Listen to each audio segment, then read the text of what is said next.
Long ago, in the year 1823, there was a boy of 8 summers named Duncan Robertson, who lived with his family in a small stone croft near Loch Ailsa, a silvery lake cradled by the Highland hills. The loch was so still, some days, that the clouds themselves seemed to rest upon it, and the air was filled with the scent of heather and pine.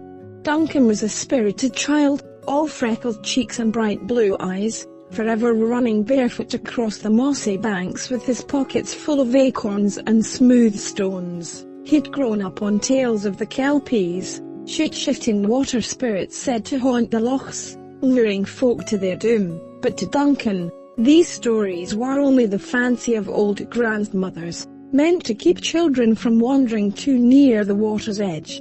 One late summer afternoon, when the sun was lowering like a gold coin behind the hills, Duncan slipped away from his chores to explore the far side of the loch. The air was hushed, except for the lapping of the waves and the mournful cry of a curlew. He picked his way among the reeds, humming to himself, until he reached a place where the loch formed a little cove fringed with willows.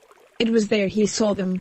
2 horses, fair and white as moonlight, stood half in the water. Their manes were long and glistening, draping into the ripples. Their dark eyes gleamed with a knowing light. Duncan's breath caught in his throat. Never had he seen creatures so beautiful.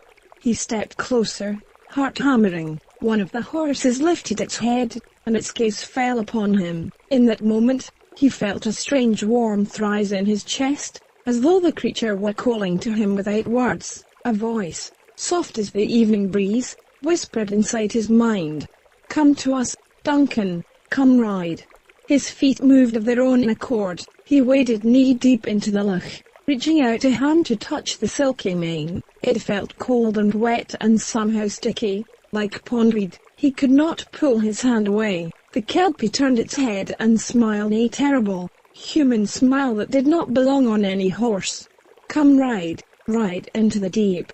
Duncan's heart lurched. A memory flashed of his grandmother's voice warning that those who climbed upon a Kelpie's back would never return. The creature tugged, and he felt the loch's cold water rising to his waist. Panic broke the trance. With all his strength, he tore his hand free, stumbling back onto the bank. The Kelpies shrieked, a sound like a dozen gulls crying at once, then sank beneath the surface without a ripple, as if they had never been.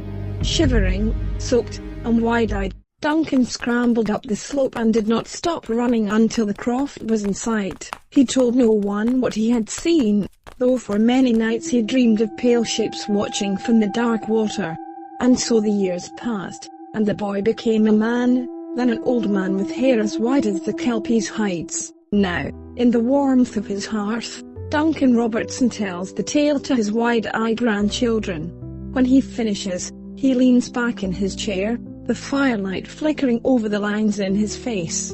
"Remember this," he says, voice low and grave, "the lochs hold wonders and dangers both, and the Kelpies still wait in their hidden coves. Should you ever see a white horse by the water, do not be beguiled, turn away and come home." Then he falls silent, gazing into the flames, as if he can still see those dark, gleaming eyes in the depths of Loch Ailsa.